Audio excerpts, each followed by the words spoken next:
बंदी छोड़ सतगुरु रामपाल जी परमेश्वर जी की जय हो। सत साहिब भाई और बहनों, शंका समाधान के एपिसोड नंबर 28 में आप सभी का स्वागत है। चलिए शुरू करते हैं शंका समाधान। परमपिता परमात्मा, सारी सृष्टि के रचनहार, कुल मालिक, असंख्य ब्रह्मांडों के स्वामी, जगत गुरु, तीनों लोकों में प्रवेश करके सबका भरण पोषण करने वाले राजाधिराज, आत्माधार, नाथों के नाथ, देवों के देव महादेव, सर्वेश्वर महेश्वर, मृत्युंजय, अजरो अमर, आदि अनादि सनातनी प्रभु, जगत पिता जगदीश्वर, श्री श्री 1008 की उपाधि के वास्तविक अधिकारी, अकाल मूरत सौद स्वरूपी राम वासुदेव, सर्वगतम ब्रह्म, परम पूज्य, प्रथम पूज्य, परम संत, परम पुरुष, परम धनी, परम दयालु, सत्य कबीर, हक्का कबीर, अल्लाहु कबीर, अल्लाहु अकबर, बाखबर, अल्लाह ताला, जगत के तारणहार, जगत के मुक्तिदाता, जगत के जगन्नाथ, हारे के सहारे, हिंदुओं के राम, मुसलमानों के अल्लाह, सिखों के वाहिगुरु, ईसाइयों के मसीह, दया के सागर दयानिधि, करुणा के सागर करुणानिधि, स्वयंभू परिभू, संकट मोचन, कष्ट हरण, मंगल करण, दुख भंजन, अविगत कबीर, निर्विकार निर्विषम परमात्मा, अलय अलेख सतगुरु, आदि अनादि सतगुरु, असली मर्यादा पुरुषोत्तम, असली राम, असली कृष्ण, असली घनश्याम, असली मुरारी, राजाओं के राजा, महाराजाओं के महाराजा, शहंशाहों के शहंशाह, सम्राटों के सम्राट, भगवानों के भगवान, अल्लाहों के अल्लाह, प्रभुओं के प्रभु, मसीहाओं के मसीह, सच्चे वाहिगुरु, बाबाओं के बाबा, पीरों के पीर, सेठों के सेठ, जगत सेठ, सावड़सा सेठ, सर्वगुण संपन्न, अनंत कोटि कलाओं के स्वामी, अनंत कोटि ब्रह्मांडों के नायक, योगियों में महायोगी, ध्यानियों में महाध्यानी, सिद्धों में परम सिद्ध, ज्ञानियों में तत्वज्ञानी, ब्रह्म ज्ञानी, महाज्ञानी, परम ज्ञानी, सर्वश्रेष्ठ ज्ञानी, युवा कबीर, समरथ कबीर, असमवात, अमित ओजा, सच्चे रहनुमा, करीम अल्लाह, सुभान अल्लाह, दुनिया के अंतिम पैगंबर, 8 सितंबर 1951 से गांव धनाना, जिला सोनीपत, हरियाणा, भारतवर्ष की पावन भूमि पे प्रकट, रियल कल की भगवान, ब्रह्मा विष्णु महेश के दादाजी, संत शिरोमणि सतगुरु रामपाल जी परमेश्वर जी के चरण कमल में साध संगति से जुड़े हुए देश विदेश से हम सभी सत्सेवक भाई बहनों का अनंत कोटि दंडवत प्रणाम। शंका: मैं पहले से उपदेशी हूँ, लेकिन बीच में लोक लाज और परिवार के दबाव में आकर भक्ति छोड़ दी थी। अब साध संगति के वीडियो देखकर पुनः भक्ति शुरू करना चाहता हूँ, कृपया समाधान करें। परम पूज्य सतगुरु रामपाल जी भगवान ने बताया कि सुबह का भटका हुआ यदि शाम को घर वापस आ जाता है तो उसे भटका हुआ नहीं कहते हैं। आदरणीय धर्मदास जी का उदाहरण देकर गुरुदेव ने बताया कि जब मथुरा में धर्मदास जी को परमात्मा कबीर जी मिले और अपना ज्ञान बताकर अंतर्ध्यान हो गए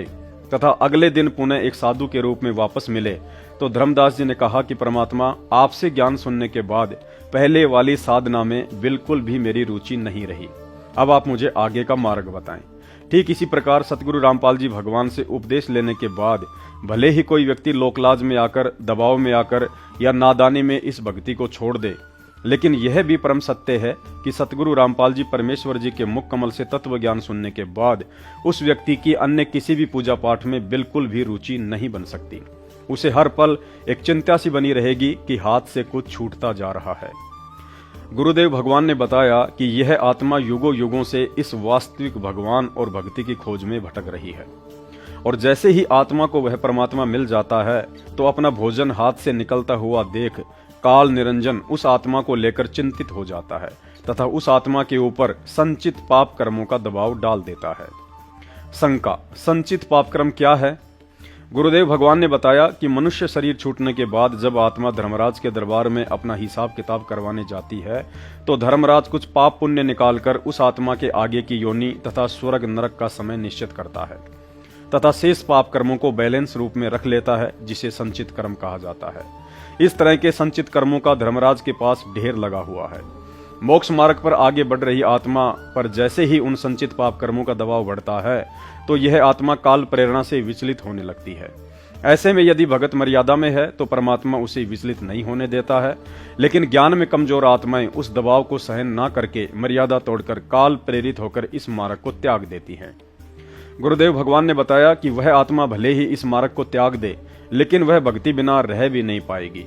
और बार बार इस मार्ग से जुड़ने का प्रयास करेगी, लेकिन संचित पाप कर्मों के दबाव के चलते बार बार मर्यादा तोड़ता रहेगा और प्रयास भी करता रहेगा। इसी के चलते यदि पुनः आप जी को इस भक्ति मार्ग से जुड़ने की प्रेरणा हो रही है तो जुड़ने से पहले कुछ बातों पर गहनता से विचार करें।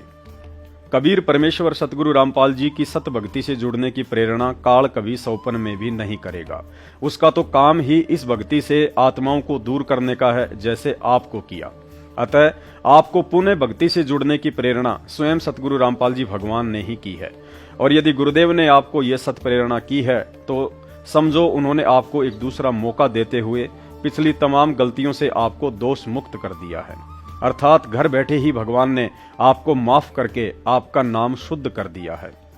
अब यदि गुरुदेव भगवान किसी आश्रम में साक्षात विराजमान हों तो आप एक बार पुनः उनके चरणों में जाकर अपनी तमाम गलतियों और नादानियों के लिए हृदय से क्षमा याचना करें। उसके बाद यह गुरुदेव भगवान की इच्छा पर निर्भर करता है कि वे आपको दोबारा से नामदान लेने का आदेश देते हैं या आपके उसी नाम को आशीर्वाद देकर सुचारू कर देते हैं।